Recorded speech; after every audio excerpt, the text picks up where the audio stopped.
bem cedo, elas foram ao sepulcro levando as especiarias que tinham preparado. Acharam uma pedra removida do sepulcro, mas quando entraram não encontraram o corpo do Senhor Jesus. Estando elas ainda perplexas a esse respeito, de repente pararam junto delas 2 homens com vestes resplandecentes. Elas ficaram tão atemorizadas que se curvaram com o rosto em terra. Mas os homens lhes disseram: por que buscais entre os mortos aquele que vive? Ele não está aqui, mas ressuscitou. Ele não está aqui, mas ressuscitou. Ele não está aqui, mas ressuscitou. Olhe para mim. Para mim, falar de Jesus é sempre uma emoção. Quem sabe pela facilidade que tenho de me emocionar, mas a ideia de falar de Jesus é sempre uma emoção. Porque falar de Jesus é falar de quem veio para trazer pão a quem tinha fome, quem veio para trazer água a quem tinha sede, quem veio para trazer vida a quem não tinha esperança. A grande verdade é que quando Jesus veio ao mundo, Ele veio para fazer tudo pelo homem. Alguém de maneira muito idealista vai dizer: eu não preciso agradar a todos, porque nem Jesus agradou a todo mundo. Eu discordo plenamente dessa verdade. Cristo agradou a todos, mas nem todos quiseram ser agradados por Ele. Essa expressão de nem todos quiseram ser agradados por Ele me faz pensar um pouco na história da crucificação. Para nós entender o texto que nós lemos e que nós temos como base hoje, é necessário dar um pano de fundo. E o pano de fundo eu falo sobre o primeiro dia que começa essa agonia na cruz.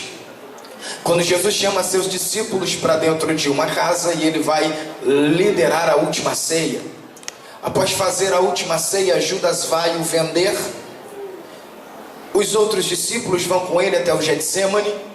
E quando se direcionam ao Getsêmani, Jesus seleciona 3. Os 3 sobem com Ele até o cume do monte. E lá no monte Jesus vai começar a sentir o que nós chamamos de agonia, antes da via dolorosa.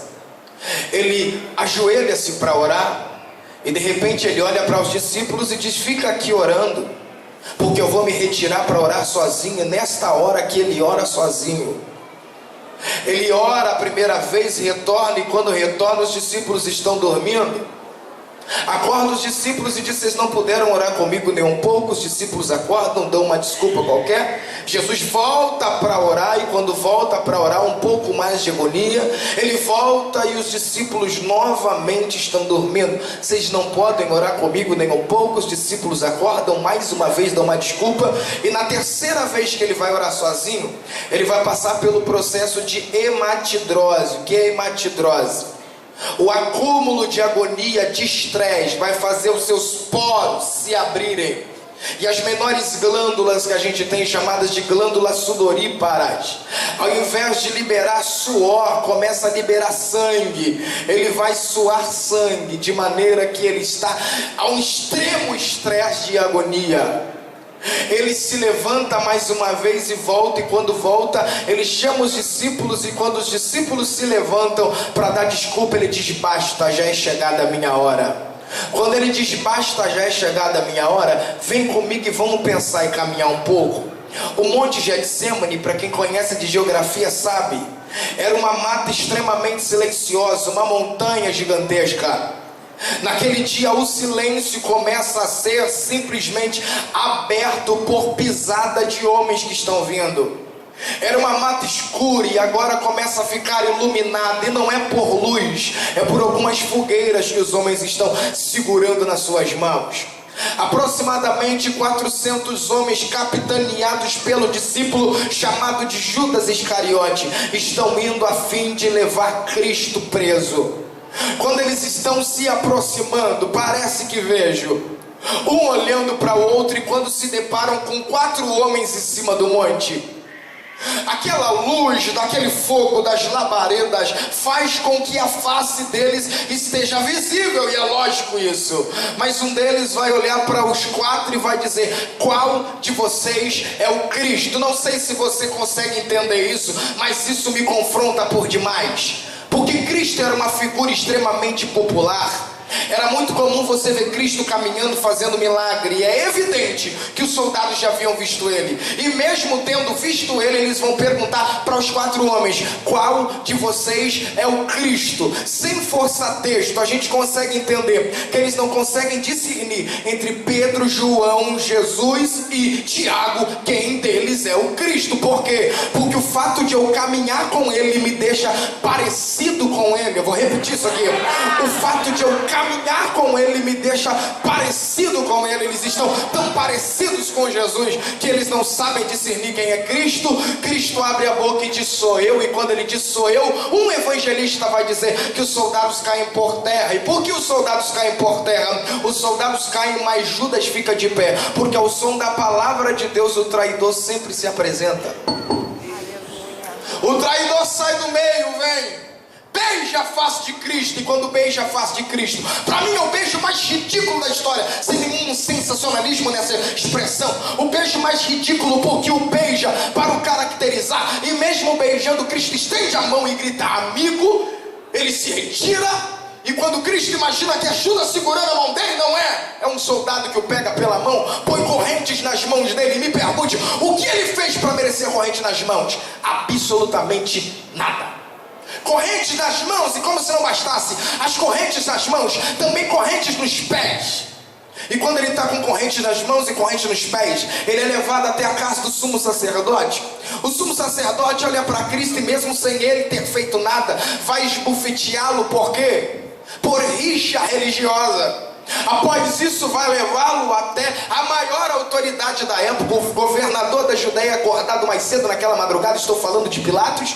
Eles chegam até Pilatos junto com Cristo, e quando chegam dizem: você precisa julgar a causa deste homem. E Pilatos pergunta qual é a acusação sobre ele. Vão dizer, ele se autoproclama rei, vão acusá-lo de insurreição. E quando o acusam de insurreição, Pilatos está vendo que não tem nada para Cristo ser acusado, e um dos sumos sacerdotes vai falar uma coisa que vai dar para Pilatos um paradoxo para se livrar de uma possível condenação para Cristo. Ele diz: é esse o homem que tem causado manifestação e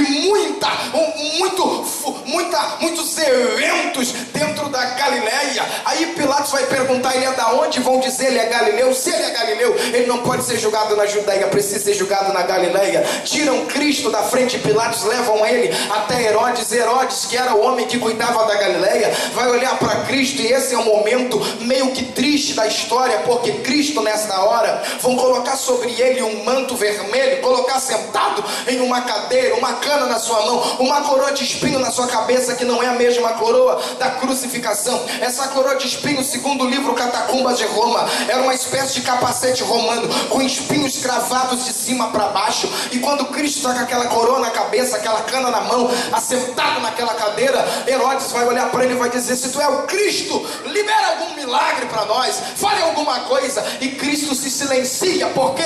Porque crente não bate boca, ele fica quieto. E quando ele fica quieto, o fato dele ficar quieto coloca uma ira no coração de Herodes. Ele levanta, pega a cana na mão de Cristo e bate bem forte naquele capacete com espinhos. Aquele espinho crava na fonte, dá uma febre que não passa, e ele não fala absolutamente nada.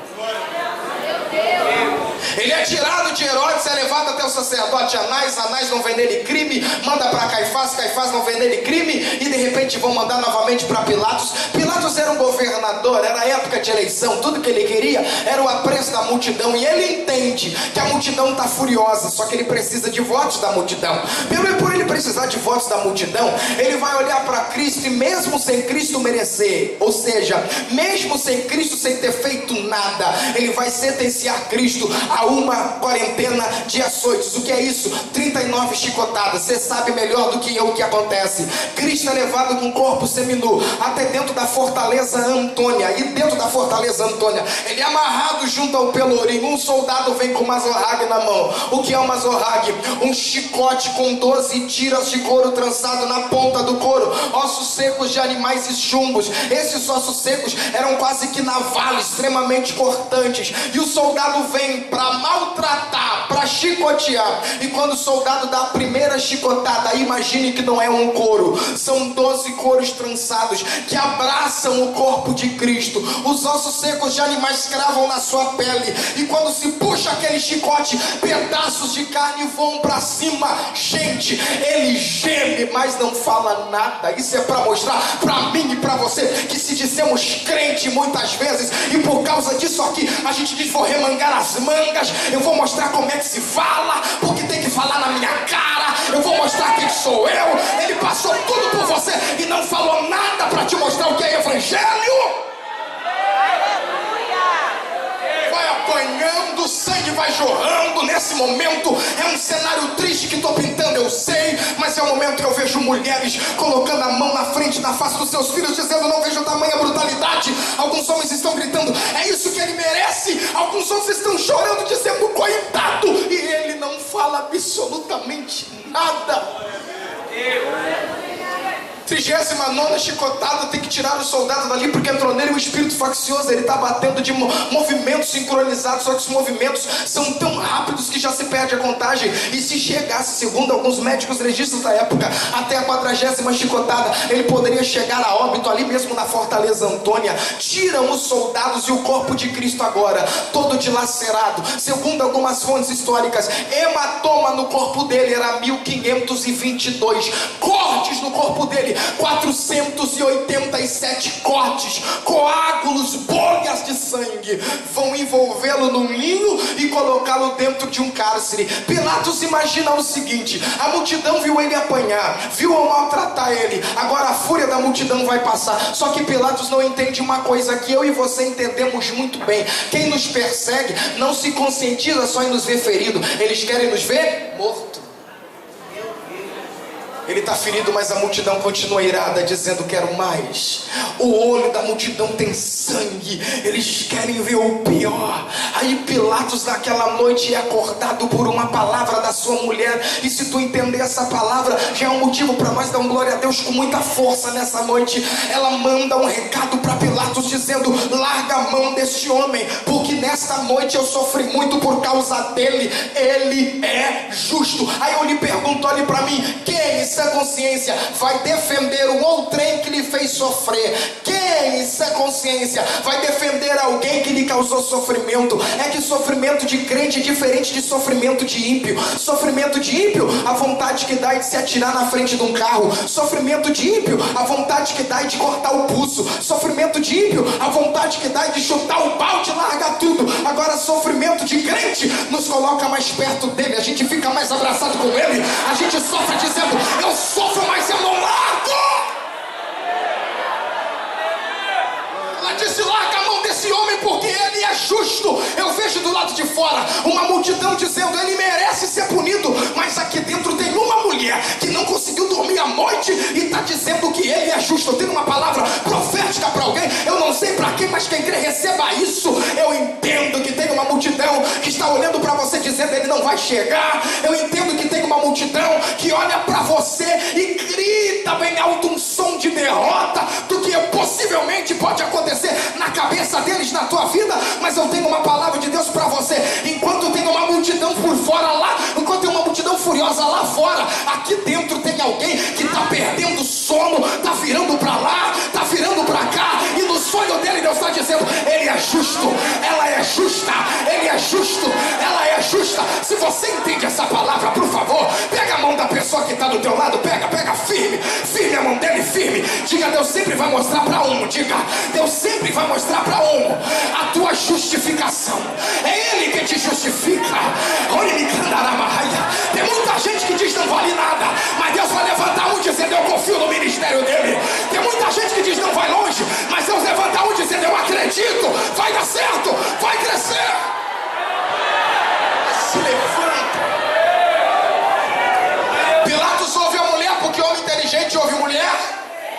Ele ouve a mulher, ele não quer segurar aquele pepino que está na mão dele. O que ele vai fazer? fazer? Ele vai dizer, tive uma ideia, época de Páscoa. Se é na época de Páscoa, ele tem uma ideia. Olha a ideia que se tem. Época de Páscoa era a época que sempre um grande homem soltava um prisioneiro. Por quê? Para lembrar do dia que Deus abriu as portas do Egito e deu liberdade ao povo. Era muito comum na época da Páscoa soltar um prisioneiro. Então ele vai ter uma ideia. Qual é a ideia de Pilatos? Eu vou soltar um prisioneiro. Ele tira dois e diz, eu vou dar para a multidão uma escolha, porque se eu soltar Cristo, eles vão dizer que é marmelada e vão ficar contra mim. Então ele tira do cara assim um prisioneiro chamado Barrabás. Do outro lado ele tira Jesus, o que se autoproclama Cristo, leva diante da multidão. Antes disso ele lava as mãos, e quando lava as mãos ele olha para o povo e diz, agora vocês é quem decide. Eu posso prender um e soltar outro, mas a decisão sai de vocês. Ele pergunta para a multidão, deste meu lado está Barrabás, homicida, assassino, o que vocês querem que eu faça com ele? A multidão grita, solta, unânime, solta Barrabás, solta Barrabás. Ele aponta para o outro lado e diz, deste lado eu tenho Jesus,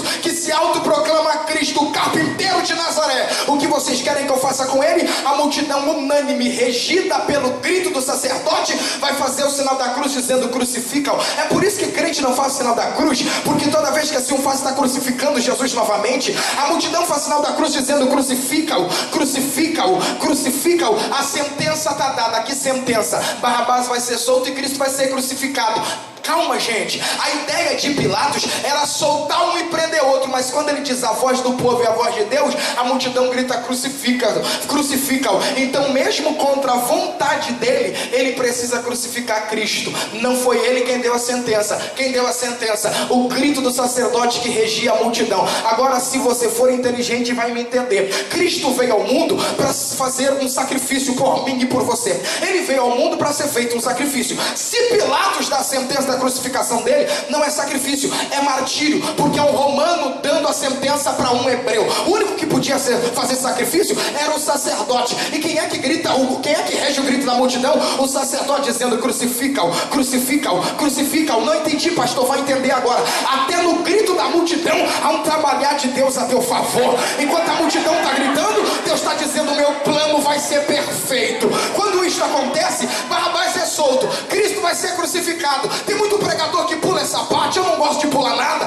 Então vamos imaginar o que se passou na cabeça de Barrabás, porque Barrabás era contemporâneo de Jesus. Se ele era contemporâneo de Jesus, enquanto ele está preso, Cristo está fazendo um milagre. E uma pergunta que se faz é, quem é Cristo? Eu não conheço. A única vez que Barrabás vê Cristo, ele olha para o lado e vê um homem com o corpo dilacerado, uma multidão com sangue nos olhos, dizendo, crucifica-o. Então ele pergunta, esse homem deve ter feito uma coisa muito ruim. Se eu matei um soldado, ele deve ter matado um exército, porque além de estar ferido, a multidão quer a morte dele. Ele deve ter feito uma coisa muito ruim. Vamos conjecturar, sem ferir o termo exegésico do texto. Eu imagino Barrabás caminhando nas praças da cidade, a fim de saber quem era Cristo. Quando ele chega na praça de Jerusalém, toda a praça sempre tem um velhinho sentado. Parece que vejo Barrabás se aproximando do velhinho e pergunta, você conhece o homem que vai morrer amanhã no meu lugar? O velhinho olha para ele e diz, se conheço. Aquele homem mudou minha vida. Ele me deu um novo sentido de ver o mundo. Barrabás olha e diz assim, não, é impossível, não pode. O velhinho diz, não conhece ele? Ele diz, não conheço. Então deixa eu me apresentar, depois eu conto a história dele.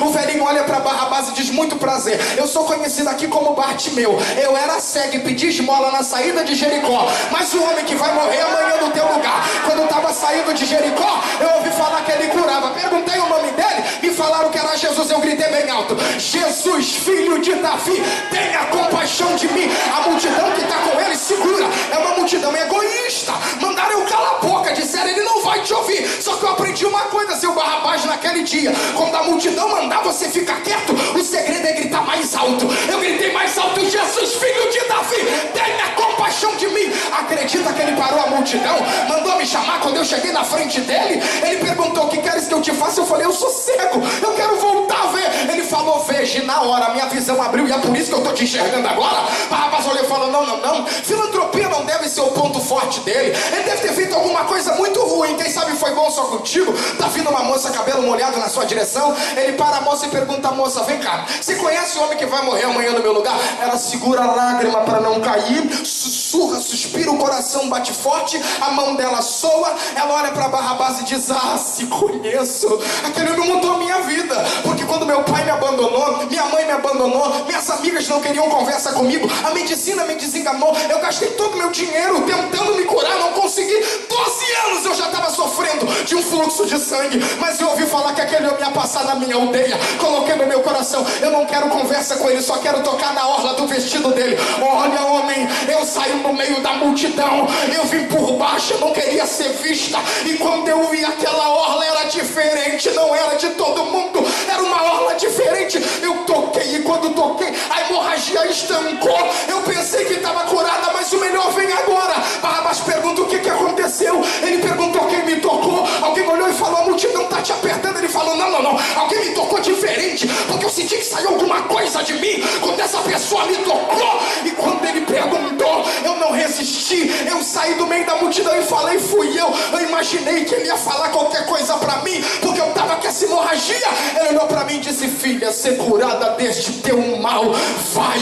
Ela sai. Barrabás olhou e falou, não, impossível, ele deve ter feito uma coisa muito ruim. Aí tá vindo um moço saltitante, igual um desses jovens aqui da igreja, parece que veja, ele olha pro moço e diz, todo moço tem uma história para contar. Ele parou o moço e perguntou, você conhece o homem que vai morrer amanhã no meu lugar? Isso é para você dar glória a Deus com força. O moço para de dizer, eu não conheço ele, mas minha mãe conhece ele muito bem. Quem é a tua mãe? Todo mundo aqui conhece minha mãe como a viúva de Naim. Ela conta que eu estava morto dentro do caixão, mas o homem que vai morrer amanhã parou meu enterro, tocou no meu caixão e disse, jovem, a ti te digo, levanta-te. E na mesma hora eu me levantei. Gente, eu não sei qual foi o final da vida de Barrabás, mas eu sei que uma coisa ele fez, ele levantou a mão e gritou, obrigado Jesus por morrer no meu lugar. Eu sei que tem jovem aqui que quando o Flamengo está jogando, ele grita, abraça quem não conhece. Quando o Fluminense está jogando, ele sai correndo, dá soco no ar. Eu estou dizendo que Jesus verteu o sangue dele para dar vida para a tua vida, e tu não vai dar glória a Deus com isso. Se eu fosse você, eu levantava a mão lá em cima, dava um grito de glória para ele.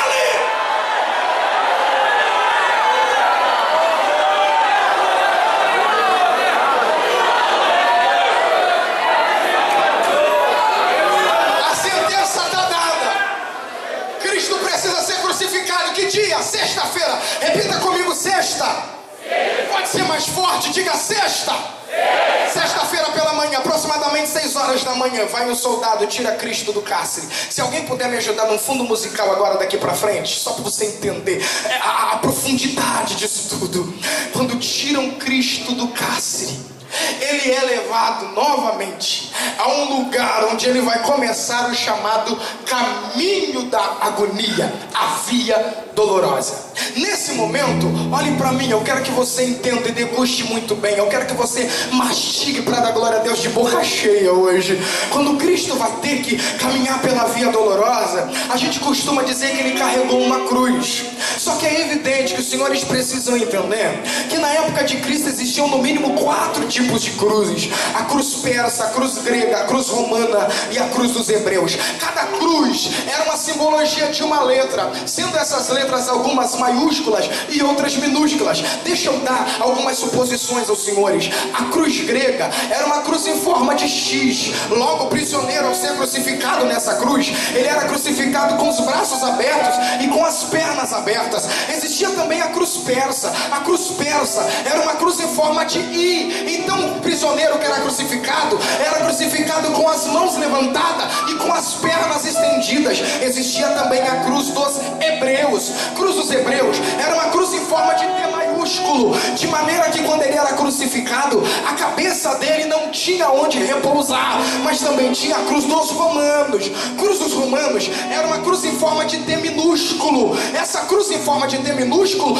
é, segundo a história, a cruz que Cristo foi crucificado. Só que, Lucas, o que mais me chama a atenção aqui é que se Cristo foi crucificado por um romano, ele tem que levar a cruz, que é o que a gente imagina, que Cristo levou uma cruz. Só que essa cruz dos romanos, uma haste pregada a outra haste, vai dar um total de peso de no mínimo 180 quilos. Um homem de sua consciência não consegue carregar a cruz inteira. Então o que é que eles faziam? Segundo historiadores da época, eles não davam a cruz inteira, eles davam só a haste inferior. Essa essa haste inferior, onde os braços eram pregados. Essa haste inferior também era conhecida na época antiga como patíbulo. O que era o patíbulo? Patíbulo na época antiga era mais ou menos assim: judeu, quando ia fazer uma porta de uma casa, ao trancar a porta não tinha fechadura, então ninguém passava a chave, guardava a chave no bolso, ia para o culto e depois voltava. Não existia isso. Como eles não tinham chave nem fechadura, como é que eles trancavam a porta?